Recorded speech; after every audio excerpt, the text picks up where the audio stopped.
রথযাত্রা দিন এই কাজগুলি করলে প্রভু জগন্নাথের কৃপা লাভ করা যায় এবং সুখ সমৃদ্ধি লাভ করা যায়। রথযাত্রার দিন রথ টানার সময় একজন ব্যক্তি যদি দাঁড়িয়ে তা দেখে, তাতে তার অন্তরের সমস্ত পাপ মোচন হয়। রথযাত্রা দিন রথে দড়িতে টান মারলে পুনর্জন্ম আর হয় না।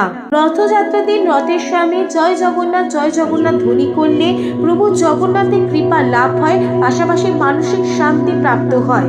রথযাত্রা দিন বাচ্চাদের মধ্যে মিষ্টি বিতরণ করলে জগন্নাথ প্রভু অত্যন্ত প্রীত হন। 108টি তুলসী পাতা দিয়ে একটি মালা তৈরি করে জগন্নাথ দেবের গলায় পরিয়ে দিলেই প্রভু জগন্নাথের কৃপার সাথে সাথে মা লক্ষ্মী দেবের কৃপা লাভ করা যায়। জগন্নাথ দেবের রথযাত্রার দিন যদি কোনো ব্যক্তি রথের জন্য শ্রম ও অর্থ ব্যয় করে, তার উপর প্রভু জগন্নাথ এবং মা লক্ষ্মী দেবীর কৃপা বর্ষিত হয়।